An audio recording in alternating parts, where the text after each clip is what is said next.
नमस्कार दोस्तों, आप सभी को स्वागत है कॉन्सेप्ट एकेडमी के यूट्यूब चैनल पर। और हम डिस्कस कर रहे थे आपका उत्तराखंड वैकल्पिक प्रश्न श्रृंखला। और आज जो आपका टॉपिक होगा वो होगा भूगोल। ये भाग 1 होगा और भाग 2 इसके बाद लाया जाएगा। तो पहला क्वेश्चन लिखा, अलकनंदा नदी देवप्रयाग में भागीरथी नदी से मिलती है और किस मुख्य धारा की नदी बनाती है? तो ये है आपकी गंगा। तो गंगा एक्चुअल में ये देवप्रयाग में बनती है। देवप्रयाग, और देवप्रयाग आता है टिहरी गढ़वाल में, ये आपने याद रखना है। अगर यहाँ पे बात की जाए तो सबसे बड़ी सहायक नदी गंगा की कौन सी? यमुना है, ये याद रखना है आपने। और मंदाकिनी जो है ये केदारनाथ है, इसके किनारे। ठीक है। अच्छा, लिखा हुआ है देवप्रयाग भारत के उत्तराखंड राज्य में टिहरी गढ़वाल जिले का एक कस्बा और नगर पंचायत है। यह अलकनंदा नदी के पंचप्रयाग 5 संगम में से जो अंतिम है, जहाँ अलकनंदा भागीरथी नदी से मिलती है और उसके बाद दोनों नदियाँ गंगा नदी या गंगा के रूप में बहती हैं। देवप्रयाग का जो अर्थ होता है संस्कृत में वो है ईश्वरीय संगम। हिंदू शास्त्रों के अनुसार देवप्रयाग पवित्र गंगा बनाने के लिए 2 दृश्यमान स्वर्गीय नदियों अलकनंदा और भागीरथी, जिन्हें सास बहू नदी भी कहा जाता है, की विलय की पवित्र घटना है। पंचप्रयागों की बात करें तो शुरुआत के जो 3 आते हैं आपके, वो आते हैं आपके कहाँ पर? चाहे विष्णु प्रयाग हो, नंद प्रयाग हो और कर्ण प्रयाग हो, ये तीनों आपके आएंगे आपके चमोली डिस्ट्रिक्ट में। उसके बाद आपका रुद्रप्रयाग में आता है और देवप्रयाग आपका टिहरी गढ़वाल में आता है। विष्णुप्रयाग में अलकनंदा के साथ जो सहायक नदी है वो धौली गंगा, रुद्रप्रयाग में अलकनंदा की सहायक नदी मंदाकिनी, नंदप्रयाग में मंदाकिनी, कर्णप्रयाग में पिंडर नदी और देवप्रयाग में अलकनंदा और भागीरथी मिलकर गंगा का निर्माण करती हैं। ये गंगा नदी तंत्र है आपका। तो अगर आप यहाँ पे देखेंगे तो यहाँ पे आपको दिखेगा जैसे अलकनंदा नदी सतोपंथ ग्लेशियर से निकलती है और जो आपकी भागीरथी है वो गौमुख से निकलती है, गंगोत्री से, आपका उत्तरकाशी जिला।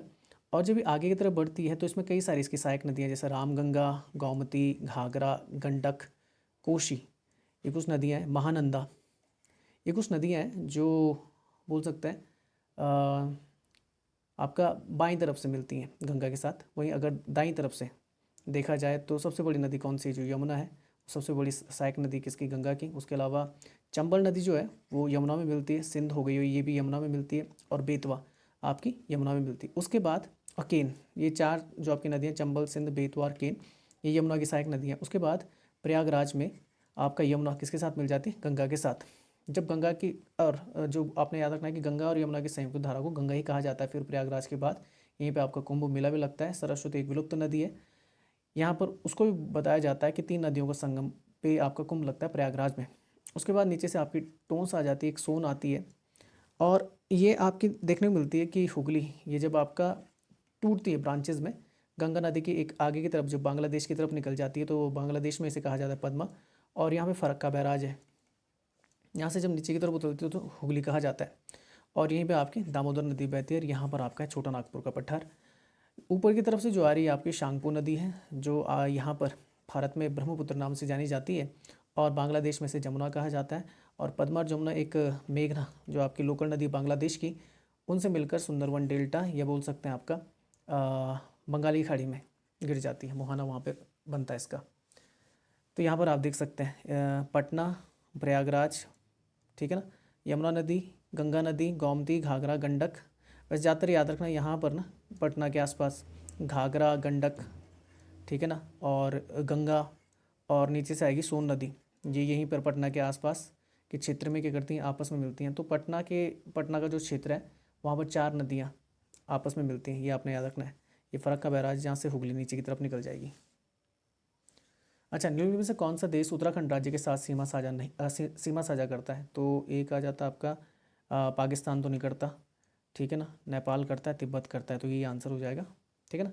तिब्बत, चीन इसलिए नहीं बोल सकते क्योंकि चीन ने कब्जा रखा है तिब्बत को, और तिब्बत का जो भाग है वो उत्तराखंड से लगता है आपका, ठीक है ना, और म्यांमार तो नहीं लगाता। देख लेते हैं, लिखा हुआ उत्तराखंड का गठन 9 नवंबर 2000 को भारत के 27वें राज्य के रूप में हुआ था, जब इसे उत्तर प्रदेश के उत्तरी भाग से अलग किया गया था।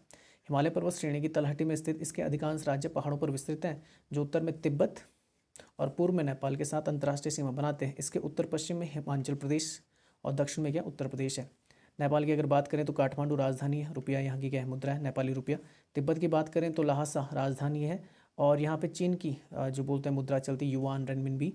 चीन की अगर बात करें तो इसकी राजधानी बीजिंग, यहाँ पे युआन चलता है या रेनमिनबी चलता है। म्यांमार की बात करें तो राजधानी नैपीदाव, क्या यहाँ की मुद्रा है। पाकिस्तान की बात करें इस्लामाबाद, रुपया यहाँ का बोल सकते हैं मुद्रा है। तो ये आपका उत्तराखंड, ऊपर से लगता है तिब्बत और यहाँ से लगता है आपका नेपाल। इधर से देखेंगे तो ये पाकिस्तान है पड़ोसी, ये अफगानिस्तान हमारा पड़ोसी है, यहाँ पे बांग्लादेश है, यहाँ पे भूटान है और यहाँ पे म्यांमार है। नीचे से अगर समुद्री सीमा देखी जाए तो श्रीलंका, और इस तरफ से आपको देखने को मिलेगा, नीचे की तरफ आपको देखने को मिलता है इस तरफ मालदीव। ठीक है ना। अच्छा आगे चलते हैं। नेक्स्ट लिखा वासुकी ताल किसके निकट है। वासुकी ताल आपको दिखेगा केदारनाथ में। तो लिखा वासुकी ताल उत्तराखंड के केदारनाथ धाम में समुद्र तल से 14,200 फीट की शानदार ऊंचाई पर स्थित एक उच्च हिमनद झील है। हिंदू पौराणिक कथाओं के अनुसार यह स्थान अत्यंत पवित्र माना जाता है, क्योंकि ऐसा माना जाता है कि भगवान विष्णु रक्षाबंधन के शुभ त्यौहार के दौरान पवित्र स्थान के लिए इस झील में उतरे थे। केदारनाथ भारत में उत्तराखंड के रुद्रप्रयाग जिले में स्थित है एवं एक पवित्र हिंदू शहर है।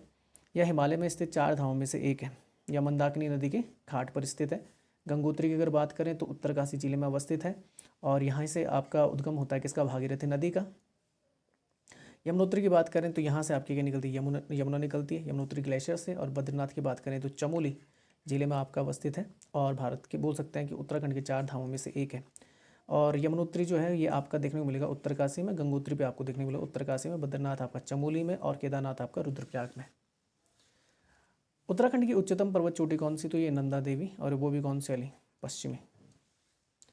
तो पढ़ लेते हैं। नंदा देवी की अगर बात करें तो गढ़वाल हिमालय का हिस्सा है और चमोली जिले में स्थित है। बद्रीनाथ भगवान विष्णु, अब बद्रीनाथ की अगर बात करें तो भगवान विष्णु के लिए प्रसिद्ध है और ये भी चमोली जिले में है। केदारनाथ की अगर बात करें शिव मंदिर है, आपका 12 ज्योतिर्लिंगों में से एक है और रुद्रप्रयाग जिले में अवस्थित है।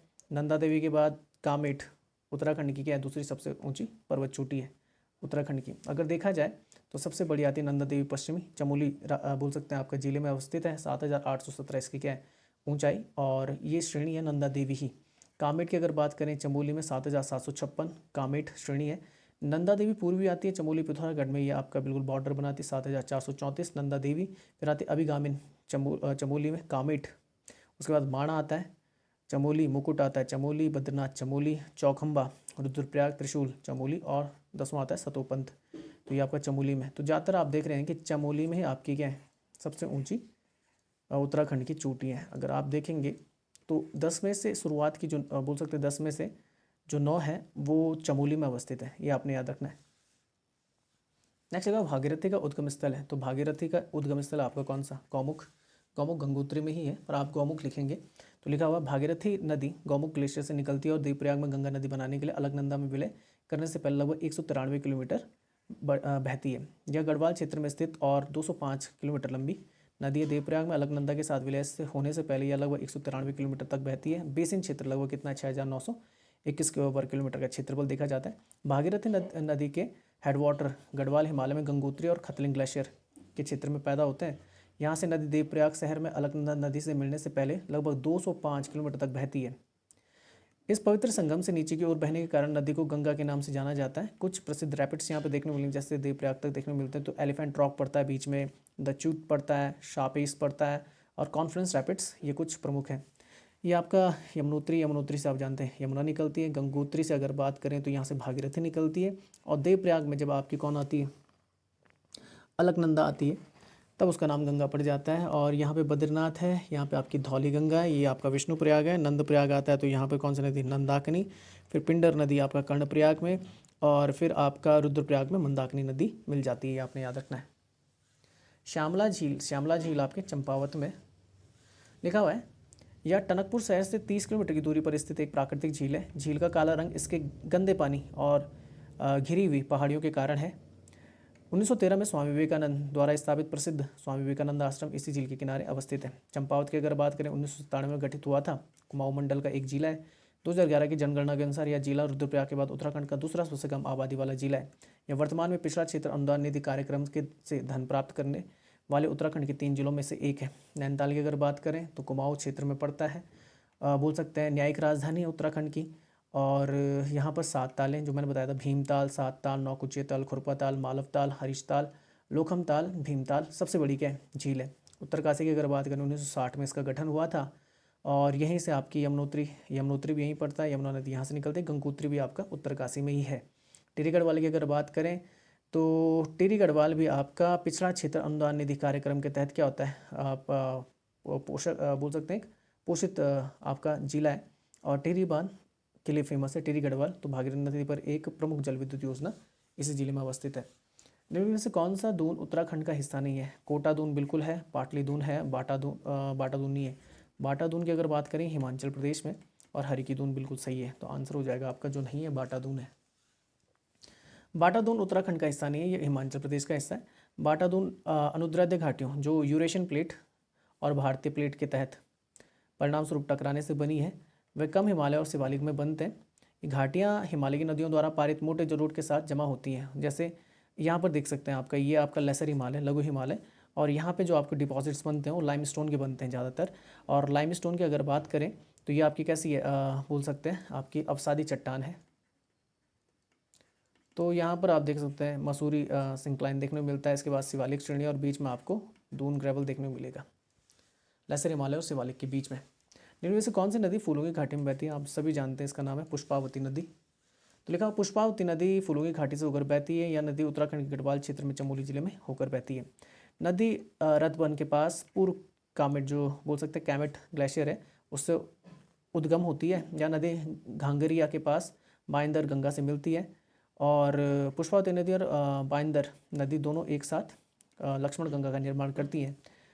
फूलों की घाटी में पुष्पावती नदी बहती बता दिया। नदी पहले के मोटे हिम निक्षेप से होकर बहती है, जिस स्थानों पर नदी घाटियों से होकर बहती है। नदी का ऊपरी क्षेत्र स्थायी रूप से बर्फ से ढका हुआ है। ऐसा माना जाता है कि पांडवों ने इस नदी को पुष्पावती नाम दिया था। निम्न में से कौन सी पर्वत चोटी उत्तराखंड में स्थित नहीं है? कामेट तो है, बंदरपुछ है, दूनागिरी भी है, नंगा पर्वत नहीं है। नंगा पर्वत आपका कश्मीर में, खासकर पाकिस्तान ऑक्यूपाइड कश्मीर में ये पड़ता है आपका। तो मैं दिखा देता हूँ लोकेशन, पहले चलो पढ़ लेते हैं। लिखा हुआ है 8,126 मीटर की ऊंचाई पर नंगा पर्वत दुनिया का 9वां सबसे ऊंचा पर्वत है। नंगा पर्वत हिमालय का पश्चिमी लंगर है, जो गिलगिट बाल्टिस्तान पाकिस्तान के डायमर जिले में स्थित है, पाकिस्तान ऑक्यूपाइड। डायमर या देवमीर, जिसका अर्थ होता है तिब्बत में विशाल पर्वत, पहाड़ का स्थानीय नाम है। 14,800 में से एक नंगा पर्वत है। यह एक विशाल नाटकीय चोटी है जो अपने आसपास के इलाके से अच्छी तरह से ऊपर उठती है, जो चढ़ाई के लिए बेहद मुश्किल है, और पर्वतारोही की उच्च मौतों के कारण मॉनिकर किलर माउंटेन प्राप्त किया है, मतलब इसका नाम है। दक्षिण में नंगा पर्वत में दुनिया का सबसे ऊंचा पर्वत चेहरा है, जो इसके आधार से 4600 मीटर ऊपर है। नंदा देवी के बाद कामेट, ये भारत के उत्तराखंड का दूसरा सबसे ऊंचा पर्वत है, और ये दोनों आपके देखने को मिलेंगे चमोली में ही है। और अगर देखा जाए तो कामेट हो गया। बंदरपुर श्रेणी की अगर बात करें उत्तरकाशी में अवस्थित है, ये आपने याद रखना है। और दूनागिरी ये आपका चमोली जिले में अवस्थित है। तो यहाँ पे देख लेते हैं, ये आपका ये वाला जो क्षेत्र आता है, ये वाला आता है आपका इस तरीके से अगर मैं बनाऊँ तो ये आता है पाकिस्तान ऑक्यूपाइड कश्मीर में इतना क्षेत्र। तो एक्चुअल में नंगा पर्वत चल जाता है पीओके में, ठीक है ना। बाकी आप श्रेणियाँ देख सकते हैं ट्रांस हिमालय की, जैसे आपकी सबसे पहले आती है ऊपर काराकोरम, उसके बाद लद्दाख आती है, उसके बाद जास्कर, उसके बाद आती है आपकी पीर पंजाल। तो पीर पंजाल आपकी किस तरफ है? कश्मीर की तरफ ही है, ये आपने याद रखना है। और शिवालिक श्रेणी के नीचे की तरफ आपको दिख जाएगी। यहाँ पे कुछ कामेट भी दिख रहा है, सबसे उत्तरी तरफ नंदा देवी और नंदा कोट या राकस्ताल, और यहाँ पर इंडस नदी ये बीचों बीच बहती है, ये आपने याद रखना है। चलिए आगे चलते हैं। दारमा और ब्यास घाटी को जोड़ने वाला दर्रा है, तो ये आपका सिनला दर्रा लिखा हुआ है। द सिनला दर्रा बीदंग को दारमा घाटी में ब्यास घाटी से जोड़ता है। सिनला दर्रा पूर्वी कुमाऊं में उत्तराखंड राज्य के पिथौरागढ़ जिले में अवस्थित है। सिनला दर्रा हिमालय का एक हिस्सा है जो उत्तर में तिब्बत और पूर्व में नेपाल से घिरा हुआ है। पिथौरागढ़ को छोटा कश्मीर कहा जाता है, आप जानते हैं। सिनला प्राचीन काल में भूटिया लोगों द्वारा एक व्यापार मार्ग के रूप में उपयोग किया जाता था, और यह वर्ष भर बर्फ से ढका रहता है। दर्रा क्या होती है? खाई होती है, जो एक पहाड़ी रिच जैसे उच्च बीहड़ या बोल सकते हैं इलाके में खाई टाइप की होती है, उसे बोलते हैं दर्रा। एक नहर या पानी के निकाय के गहरे हिस्से को भी संदर्भित कर सकता है, जो अन्यथा उतले जलमार्ग से गुजरने की अनुमति देता है। उनता धुरा की अगर बात करें तो उत्तराखंड के पिथौरागढ़ जिले में एक दर्रा है, और रामल धुरा की अगर बात करें तो ये पिथौरागढ़ के मुनस्यारी में आपको देखने को मिलेगा। दरों की बात कर लेते हैं उत्तराखंड के। तो दरों की अगर बात करें तो उत्तराखंड में आप याद रखना कि जैसे लिखा उत्तराखंड के भौगोलिक प्रदेश या हिमालय श्रेणी के बारे में अगर बात करें तो ट्रांस हिमालय, उसके बाद महान हिमालय, लघु मध्य हिमालय, शिवालिक हिमालय, इन श्रेणी को जोड़ने वाले प्राकृतिक संकरे संपर्क मार्ग को क्या कहा जाता है? दर्रा कहा जाता है। तो ये आपने याद रखना है। अगर दूसरे शब्दों में देखें तो ऊंचे ऊंचे पर्वत श्रेणी में पर्वतों के मध्य आवागमन के लिए बने प्राकृतिक संपर्क संकरे मार्गों को पास या धुरा कहा जाता है।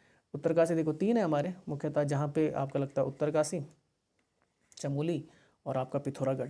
तो उत्तरकाशी की अगर बात करें तो उत्तरकाशी तिब्बत के मध्य कुछ प्रमुख दर्रे हैं। तो उत्तरकाशी और तिब्बत के बीच में एक आता है थांगला, नेलंग, मुलिंगला और सांगचोला। थांगला उत्तराखंड का ऊंचाई पर स्थित दर्रा है। चमोली की अगर बात करें, चमोली को तिब्बत से जोड़ने वाले, तो एक आता है माणा डुंगरीला, दूसरा आता है नीति पास, फिर आता है किंगरी बिंगरी, और एक आता है आपका बालचा, और एक आता है कोई, और एक आता है घाटरलिया और बुंडियार। ये आपने याद कर लेना है। उसके बाद देखिए पिथौरागढ़ वाला, तो पिथौरागढ़ और तिब्बत को जोड़ने वाले कुछ दर्रे जैसे ऊंटा जयंती, दारमा नवीधुरा, लेवी, लिपुलेख, गुंजी और मानसी ओलंपिया। तो लिखा हुआ लिपुलेख दर्रा होते हुए कैलाश मानसरोवर के लिए मार्ग जाता है। कैलाश मानसरोवर यात्रा आप जानते हैं। लिपुलेख उत्तराखंड का सबसे पूर्वी दर्रा है। लिपुलेख दर्रा को लेकर भारत और नेपाल के बीच में विवाद है, काली नदी वाला क्षेत्र। चमोली और पिथौरागढ़ के बीच में देख लेते, बारह होती, टोपी धुंगा और लातूधुरा और मारचूक। सिल्ला दर्रा दारमा व्यास घाटी के बीच में देख लीजिए, ये इसी को पूछा गया था। तो सिल्ला दर्रा आपका दारमा व्यास घाटी को जोड़ता है। श्रीकंठ की अगर बात करें तो उत्तरकाशी को किससे, हिमालय जोड़ता है, इंपॉर्टेंट है। और उत्तराखंड का सबसे पश्चिमी दर्रा श्रीकंठ दर्रा ही है। लास्पा पिथौरागढ़ को चंपावत से जोड़ता है। ट्रेल पास की अगर बात करें तो बागेश्वर को पिथौरागढ़ से जोड़ता है। कालिंदी उत्तरकाशी को चमोली से जोड़ता है, और सुंदर डूंगा आपका बागेश्वर को चमोली से जोड़ता है। ये आपने याद रखना है। नेक्स्ट लिखा, कौन सा शहर गोला नदी पर स्थित है, तो ये आपको मिलेगा हल्द्वानी। लिखा हुआ है गोला नदी एक हिमालय नदी है जो भारत में बहती है। इस नदी का स्रोत पहाड़ पानी है और अंतिम बिंदु किच्छा है। इस नदी की लंबाई लगभग 103 किलोमीटर है। गोला नदी उत्तराखंड में साताल झीलों से निकलती है तथा काठगोदाम, हल्द्वानी और साही से होकर बहती है। फिर यह गंगा की सहायक नदी रामगंगा नदी में विलीन हो जाती है, जो उत्तर प्रदेश में बरेली से लगभग 15 किलोमीटर उत्तर पश्चिम में स्थित है। तो गोला नदी सहायक नदी रामगंगा नदी की। कफनी हिमनद की अगर बात करें, कफनी हिमनद है आपका बागेश्वर में। तो लिखा हुआ है कफनी हिमनद उत्तराखंड राज्य के बागेश्वर कुमाऊं क्षेत्र में स्थित है। यह कफनी नदी और पिंडर नदी, याद रखना कि सहायक नदी का मुख्य स्रोत है जो बाद में गंगा में मिलती है। कफनी हिमनद नंदकोट से प्रसिद्ध शिखर के नीचे पिंडार घाटी के बाईं ओर नंदा देवी चोटी के दक्षिण पूर्व में स्थित है। कफनी एक छोटा हिमनद है, लेकिन यह ट्रैकर्स और साहसिक प्रेमियों द्वारा बहुत पसंद किया जाता है। ठीक है ना, बागेश्वर में। उत्तराखंड में मानसून या वर्षा ऋतु को स्थानीय रूप से क्या कहा जाता है, तो ये चौमासा कहा जाता है। हमारे यहाँ पे ह्यून कहा जाता है सर्दियों को, ये आपने याद रखना है। तो लिखा हुआ है उत्तराखंड में मानसून या बारिश का मौसम जो होता है चौमासा या बसकल कहा जाता है, जो जून के अंतिम सप्ताह से शुरू होकर सितंबर तक के अंत तक चलता है। वर्षा के अधिकांश भाग जुलाई के मध्य से अगस्त के मध्य तक प्राप्त होता है। सितंबर और अक्टूबर के मध्य आमतौर पर आसमान साफ रहता है। गढ़वाल हिमालय में सर्दियों के मौसम को स्थानीय रूप से ह्यूंद कहा जाता है, जो दिसंबर से फरवरी तक चलता है। उत्तराखंड की अगर बात करें, 9 नवंबर 2000 को भारत के 27वें राज्य के रूप में इसका गठन किया गया था। राजधानी गैरसैंण ग्रीष्मकालीन और देहरादून शीतकालीन है। पुष्कर सिंह धामी आपके मुख्यमंत्री, राज्यपाल गुरमीत सिंह, राज्य पशु आपका अल्पाइन कस्तूरी मृग, राज्य पक्षी आपका हिमालयन मोलाल, राज्य वृक्ष आपका बुरांस और राज्य पुष्प आपका ब्रह्मकमल है। खतलिंग ग्लेशियर की बात करें तो खतलिंग ग्लेशियर आपको भिलंगना नदी, ठीक है ना। तो लिखा हुआ है खतलिंग ग्लेशियर भिलंगना, सहसताल और मासरताल नदियों का स्रोत है। खतलिंग ग्लेशियर उत्तराखंड राज्य के गढ़वाल जिले में टिहरी में स्थित है। घुत्तू गांव खतलिंग ग्लेशियर ट्रैक का शुरुआती बिंदु है। भिलंगना नदी का स्रोत खतलिंग ग्लेशियर 3700 मीटर की ऊंचाई पर स्थित एक विशाल ग्लेशियर है। ग्लेशियर जोगिन समूह की हिमालय की चोटियों 6466 मीटर, बार्टिक आउटर 6579 और स्पेटिक पृष्ठवार 6905 और मेरू 6660 मीटर से घिरा हुआ है। उत्तराखंड के अगर प्रसिद्ध ग्लेशियरों की बात करें तो भंडारपंच ग्लेशियर है, गंगोत्री, दूनागिरी, मिलम और रलम ग्लेशियर है। अच्छा, बाणगंगा नदी की अगर बात करें तो ये आपको देखने को मिलेगी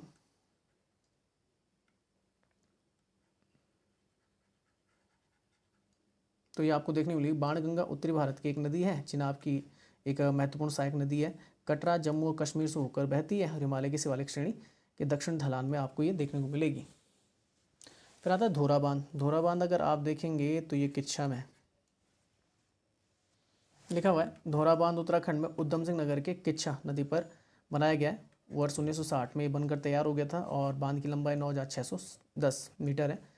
धौलीगंगा बांध जो है धौलीगंगा नदी पर है। रामगंगा बांध रामगंगा नदी पर। कोटेश्वर बांध आपका भागीरथी नदी पर आपको देखने को मिलेगा। लोकसभा सीटें 5 और राज्यसभा सीटें आपकी 3 है। तो इस वीडियो को यहीं तक रखते हैं। जय हिंद, जय भारत।